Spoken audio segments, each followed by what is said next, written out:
Olá, estamos de volta à nossa videoaula do curso Capacitação de Agentes Culturais, uma iniciativa da Fundação Demócrito Rocha em parceria com a Secretaria Municipal da Cultura de Fortaleza e a Universidade Federal do Ceará. Videoaula 11. Leis de incentivo e editais. Principais desafios e obstáculos 2. Vamos continuar o nosso bate-papo com o Vitor Studart, assessor jurídico da Secutifor. Na videoaula passada a gente falou sobre alguns erros mais comuns dos proponentes de editais, os agentes culturais, enquanto proponentes de editais. Aqui nós vamos continuar falando mais alguns erros comuns, no sentido de chamar a atenção dos cursistas, daquelas pessoas que já passaram por essas experiências, ou para aquelas pessoas que nunca encararam um edital e que de repente agora vão, com o curso, vão ter mais segurança para poder se aventurar e experienciar esse momento. Então a gente vai falar, Vitor, continuar falando um pouquinho desses erros, e uma coisa que a gente costuma sempre falar é que o ponto mais importante é justamente fazer a leitura completa do edital, né? Quando você não lê o edital, você às vezes se prende simplesmente ao objeto, ou não lê com atenção as especificidades desse objeto, dos critérios que são exigidos, porque o edital em si, quando você preenche o formulário, na realidade você está respondendo aquele texto. Muitas vezes você está dizendo para a secretaria, para o órgão fomentador, tudo aquilo que ele já disse para você no edital. E você está respondendo para dizer para ele que você está ciente disso. Então, quando ele coloca os critérios, por exemplo, do julgamento, ele espera que você, na sua proposta, tenha tudo isso. A originalidade, a criatividade, a relevância, a importância. Então, você ler o edital, você fazer um checklist, pegar, de repente, aqueles pontos mais importantes para você poder depois conferir, é muito importante. Que é como o Vitor estava falando aqui, né? Muita gente é inabilitado ainda na fase da habilitação jurídica, ou seja, com documentação. A comissão técnica não teve nem a oportunidade de avaliar o seu trabalho, seja ele um livro, seja ele uma peça que vai ter circulação, seja ele um documentário. Eles não tiveram nem tempo de avaliar isso, né? Porque, inclusive, você é bom nisso, você é um artista, você trabalha nisso, você tem esse saber, esse fazer artístico, e você não conseguiu nem fazer isso justamente porque você esqueceu muitas vezes simplesmente de enviar o comprovante de endereço, ou mandou uma resolução muito ruim que não foi possível ser avaliado. Então a gente vai continuar falando um pouquinho mais desses erros comuns, né, para chamar a atenção, e depois vamos falar também de dicas, né, dicas para que vocês possam se sair melhor quando estiverem enfrentando um edital. Perfeito. Eu sempre quis falar um pouco sobre esses problemas mais recorrentes e algumas dicas sobre como é que você poderia resolver isso. A gente conversou na última videoaula sobre alguns problemas mais comuns e agora eu queria falar sobre os problemas e algumas formas de resolver ou evitar que isso ocorra. Acho que a regra número 1 é ler o edital. E eu sei, o edital muitas vezes é chato, ele é longo, mas existem as partes principais que você vai ter que ler. Sobretudo, os editais vão apresentar tópicos, cláusulas, que vão explicar aquela documentação mínima. Está lá, listado, você pode fazer aquela leitura, tirar dúvidas, quando você tiver dúvidas, junto à Secretaria de Cultura ou então qualquer outra pessoa que esteja coordenando isso. Você tem que verificar o objeto do edital. Se lembre que a cláusula mais importante de um edital é seu objeto. Se ele fala que o objeto do edital é fazer uma política de fomento ao teatro, você, que é de outra linguagem totalmente diversas, digamos, da mídia digital, você não poderá participar daquele edital. Você vai ter que procurar outro edital para fazer a sua inscrição. Então, isso é uma coisa basilar. Você tem que ver o edital de uma forma conjunta, não apenas também em relação ao objeto, em relação à documentação, mas também em relação às cláusulas que falam sobre a pontuação, os critérios de seleção, porque muitas vezes quando você vê o critério de seleção, você vai entender um pouquinho qual é a alma daquele edital. Se aquele edital se volta a fazer uma política de cultura descentralizada, isso é uma diretriz que você deve observar. E outras regras que são importantíssimas. A primeira, nós, quando estamos participando de um edital de fomento à cultura, de De qualquer forma, nós estamos lidando com um processo administrativo. E só as informações que estão no papel, ou então em qualquer outro tipo de mídia, valem para aquele processo administrativo. Especialmente as informações que estão no papel. Tudo aquilo que você tem de ideia, se não tiver no papel, não adianta de nada. Ou seja, você tem que saber escrever, você tem que pedir ajuda, pedir que outras pessoas possam fazer revisão do seu texto para ter certeza que o seu texto é compreensível. Lembrem que os processos seletivos, eles geralmente envolvem uma grande concorrência. Você vai ter processos em que existem 5 pessoas concorrendo para uma vaga, às vezes até muito mais. E quando você tem um projeto bem feito, bem organizado, isso pode fazer toda a diferença. Porque um projeto bem organizado, ele pode ser melhor entendido pelo avaliador. Outras regras gerais que têm tudo a ver com isso. Primeira coisa, a pressa é inimiga da perfeição. Muita gente deixa para fazer inscrição em editais no último momento, se inscreve no último dia. Eu já vi vários casos de proponentes que se inscreviam no último momento, né, no finalzinho do período de inscrição, que esqueciam documentos. E eles argumentavam isso no recurso. Olha, eu estava apressado, tinha pouco tempo, fulaninho de tal ficou doente, essas coisas todas, e eu não consegui colocar esse documento. Infelizmente, o edital, ele não tem como entender essas coisas da dimensão humana meramente. Se o pneu do carro furou, eu não tenho como entender isso no edital e dar uma segunda chance, infelizmente. E é interessante o proponente entender que o edital é um concurso. Né? Um concurso onde tem regras que você, se não forem seguidas, se não forem seguidas como devem, então você fica desclassificado, né? Você está numa concorrência, né? Que antigamente, antes do edital, você tinha a política de balcão. Você chegava lá, se fosse amigo do secretário, não sei o quê, você pedia para fazer as coisas e a coisa acontecia. O que hoje não é assim, né? Que a política de editais, ela tem o objetivo justamente de democratizar esse acesso para as pessoas, para ser uma seleção, ser uma coisa mais realmente democrática. Né? Apesar da gente saber das dificuldades, mas a intenção é essa. E é muito importante que você leve em consideração todos os pontos. A organização, a própria apresentação, a constituição desses documentos, a forma como é apresentada. Uma coisa que eu vejo que é muito ruim, geralmente, Vitor, é a questão do orçamento. Né? Às vezes você lê o projeto, né? Digamos que o projeto esteja bem escrito, você consiga compreender bem qual é a ideia, e você vai olhar o orçamento não tem nada a ver com o que não é compatível, você... né? Isso acontece muito, né? Bastante. Isso é verdade, né? Eu falei que é importante que você tenha uma visão global do projeto. Ele tem que ser um projeto que tenha começo, meio e fim. Se eu falo que o meu objetivo é fazer uma ação teatral envolvendo comunidades da periferia de um bairro X, se eu coloco um orçamento que não é compatível, o avaliador provavelmente vai entender que você não está pensando, não está com a ideia formada. Né? Não conhece, de repente, o seu próprio público. Né? Não conhece seu público, e se você não conhece seu público, não conhece a realidade, a chance de fazer um projeto de menor qualidade é maior. E numa concorrência, uma outra pessoa vai conseguir uma pontuação melhor que a sua. Não é isso? Então, assim, uma das coisas mais importantes que você tem que ver o projeto é da perspectiva global. Começo, meio e fim. Pensar os objetivos, você entender perfeitamente e explicar de forma clara aquilo que você deseja. E a partir disso, você vai ter um pouco mais de chances de participar do edital. Outra coisa que eu tenho que falar sobre editais é muito importante revisar. Revisão é tudo. Muitas vezes você fica com um olhar viciado e uma ajuda de outra pessoa vai lhe ajudar a ter uma nova perspectiva daquele projeto. Algumas vezes você faz um texto, escreve ele por muitas vezes uma noite e você fica cego para certos defeitos.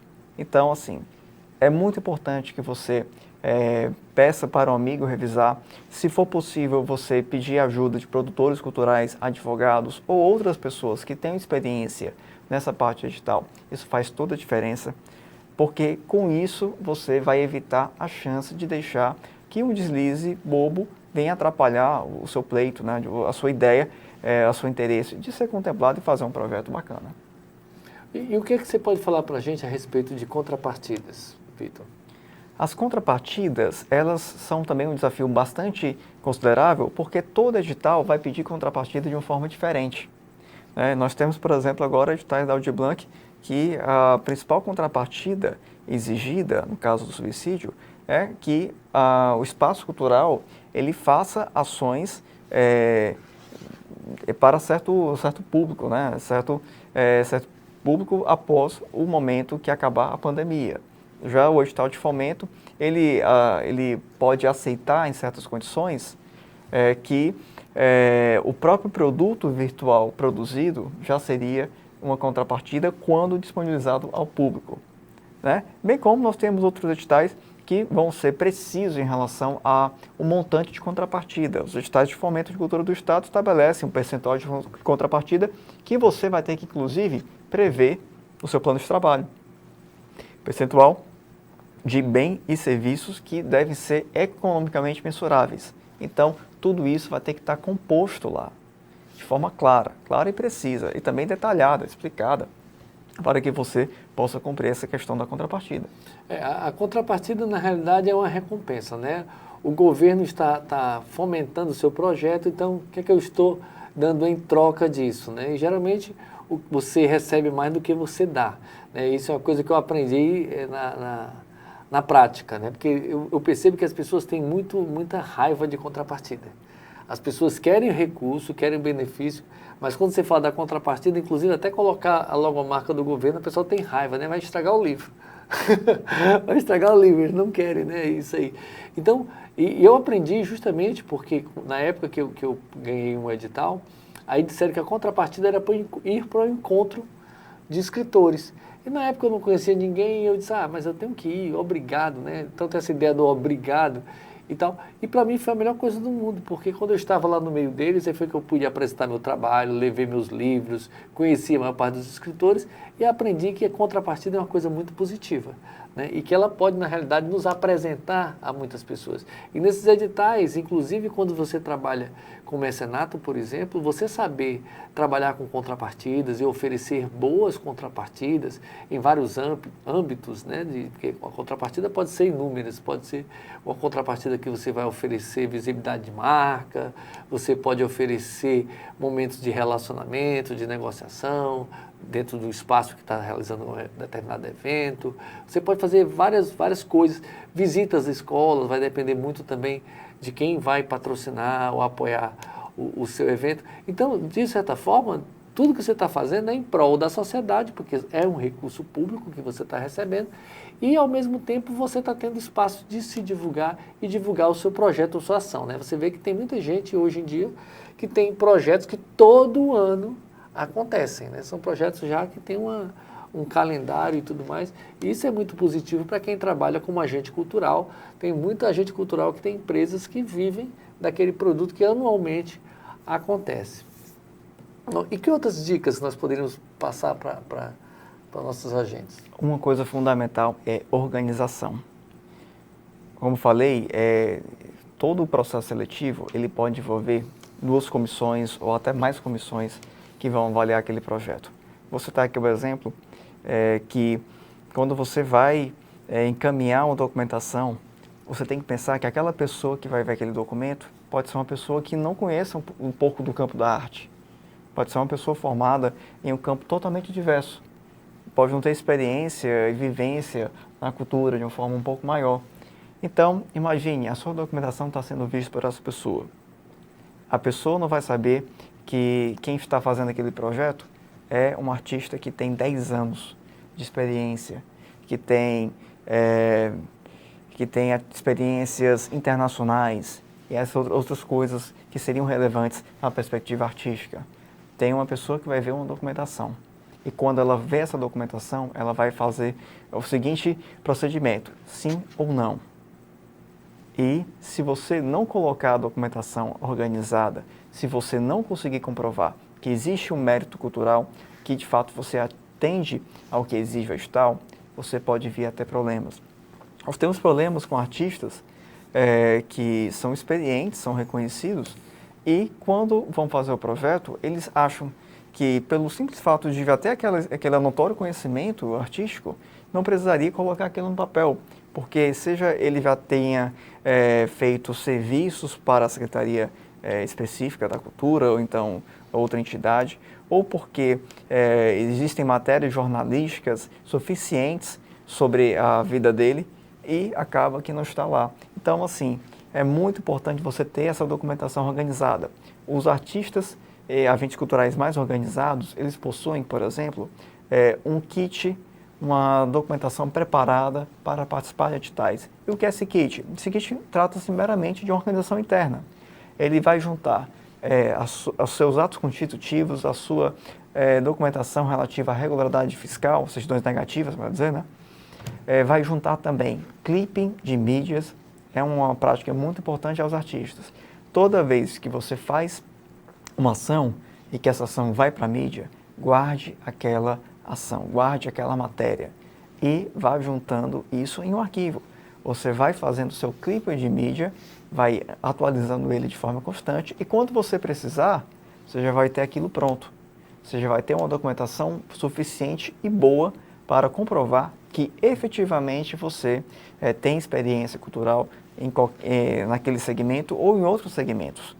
E isso faz toda a diferença. Além disso, estou citando aqui, por exemplo, o kit de clipe de mídia. É interessante, se possível, você montar seu portfólio falando um pouco sobre a ação que você quer apresentar. Caso você seja um artista e você queira fazer uma prestação ao município, ao estado ou a qualquer ente, você pode e deve fazer, por exemplo, um portfólio explicando qual é a atividade cultural que você pretende fazer, o que é o seu show. Se for um show musical, você pode colocar aspectos técnicos relevantes, por exemplo, como um mapa de som, um mapa de luz, outra distribuição, outros requisitos técnicos necessários para fazer com que o seu show execute. E você já tendo isso pronto, tendo tudo isso colocado no papel, vai facilitar no momento de você fazer uma inscrição no edital. Lembro que é muito importante você trabalhar com precaução, prevenção e já ter tudo isso preparado, porque às vezes aparece um edital e você só vê ele de última hora, né, rapidamente, e você pode não ter tempo de participar daquele edital. Ou seja, você vai perder a oportunidade por falta de tempo. Então, organização. Prepare a documentação com antecedência, revise ela várias vezes, se possível, peça ajuda de colegas e outras pessoas que possam ter um outro olhar sobre o seu projeto, para aí sim você ter um pouco mais de chance. É claro, cada edital possui nuances diferentes, né? Mas se você já tem algo preparado, é muito mais fácil você adaptar certos conteúdos do que criar algo do zero. Com certeza. E geralmente como a gente está falando de um curso de capacitação de agentes culturais, entendendo que é um curso que tem um caráter de profissionalização, né? Imaginando que essas pessoas são profissionais, os profissionais mesmo da área cultural, eles já têm esses kits prontos, esses portfólios prontos, justamente porque eles sabem, eles vivem colecionando editais em todo o país, né? Todas as oportunidades que aparecem. É diferente daquela pessoa que eventualmente participa de um edital aqui, acolá, aquele do município, aquele do estado, né? E assim, a gente tem que estar preparado para todo momento, ou seja, imaginar sim a nossa qualidade profissional. Por isso que no nosso curso a gente tentou colocar todo o trajeto de quem faz um trabalho a partir de projetos, porque geralmente quando você participa de editais, você participa com projetos, não é simplesmente você escrever uma carta de boas intenções, não. Tem toda uma metodologia, daí é aquela história dos objetivos, objetivo geral, dos objetivos específicos, da justificativa, que muito artista acha que não precisa de justificativa, mas aquilo ali mostra a questão da contextualização, onde você quer atuar, o que é que você quer atingir, que público você quer atingir e por quê. Então tem uma série de perguntinhas que no nosso curso a gente fala, que é a base do projeto, da elaboração de um bom projeto. E aí vem a execução, a produção cultural, a prestação de contas, que é também um momento, né, que é a grande alegria quando a pessoa ganha, é abraçado por um edital, né, acolhido por um edital. Então, uma grande alegria e muitas vezes uma grande tristeza na prestação de contas. Se ele não souber como fazer durante a execução, né? Tem gente que esquece até o que está no plano de trabalho, o que é que prometeu, né? Eu decidi que eu queria fazer um livro e ele era retangular, mas agora eu quero fazer um livro redondo. E não pode fazer isso, não é simplesmente assim. Então, todos esses pontos nós temos que saber para evitar essas desilusões, esses desencantos, porque você está trabalhando com a criação do espírito, né? Uma coisa bacana, um trabalho seu, e você saber que está entrando no edital, você é contemplado e você colocar tudo isso por terra e virar no lugar de uma lembrança muito boa, virar uma lembrança muito ruim, como eu já vi muitas pessoas falarem e que não é bem assim. Nós podemos evitar isso, né? Vitor, eu também queria falar com você, aproveitar, você falou aí da Lei Aldir Blanc, né? A Lei Aldir Blanc, ela foi muito desafiadora, está sendo desafiadora para os gestores culturais. E o que é que tem se pensado para resolver esses desafios que estão surgindo por conta da lei? Bem, a Lei Aldir Blanc, ela tornou evidentes problemas históricos. E o principal problema é o direito administrativo brasileiro, ele não foi pensado para promover as ações do campo cultural de forma geral. Nós temos uma lei que, como muitos dizem, é uma lei que foi pensada para executar obras, uma lei que foi pensada para construir viadutos. E quando a gente pensa isso aplicado ao campo cultural, isso pode ser complicado. Durante essa discussão sobre a implementação da Lei Aldir Blanc, alguns secretários de cultura, e nesse caso vou citar o secretário Ney Carrasco, que é o presidente do Fórum de Secretários de Municípios de Cultura, ele pontuou a necessidade de discutir uma lei específica ao campo da cultura, uma lei, digamos, de contratações do campo cultural, uma lei que pudesse pensar a cultura de uma forma diferente, uma lei que não pudesse cometer a injustiça de deixar de contemplar um projeto belíssimo porque a pessoa esqueceu de fazer a juntada de um documento que poderia ser juntado posteriormente, ou que a pessoa tenha cometido outro tipo de defeito que pudesse vir a ser corrigidos. Na nossa lei atual de licitações, ela é bastante clara. Se você não juntou um documento no início do processo, você não pode juntar depois. Existe artigo na 8.666 que prevê sobre isso, que é vedada a juntada de documento posterior ao momento da inscrição. É outra dica também. Então, nesse sentido, nós temos que repensar esse campo do direito brasileiro. E creio que esse legado da Aldir Blanc vai surgir. Nós entendemos as dificuldades, nós entendemos os desafios que devem ser, digamos, superados, né, debatidos, e aí sim a gente tem a perspectiva de ter um direito administrativo melhor. Enquanto nós não temos isso, é importantíssimo ter atenção às regras atuais. Vamos pensar no futuro, mas sem entender as dificuldades que nós temos no presente. Porque tudo isso que existe, essa legislação, ela é uma obrigação que é colocada aos gestores. Quem pede essa documentação dessa forma é a legislação, e existem ainda os tribunais de contas que exigem dos gestores a plena execução da legislação em determinado jeito. E nós temos decisões de tribunais de contas que falam que a gente pode fazer isso e não aquilo, e tudo isso nós temos que seguir. E é claro, se nós não seguirmos isso, irá ocorrer uma punição ao gestor, por exemplo. Então, assim, muita atenção, muito cuidado, muita cautela, porque nossa legislação atual é essa. Então, infelizmente, nós temos que segui-la. E é claro, vamos trabalhar, espero que se tenha uma união nacional para pensar em que pode ser aperfeiçoado dessa legislação. Sei que essa discussão ela cresceu bastante.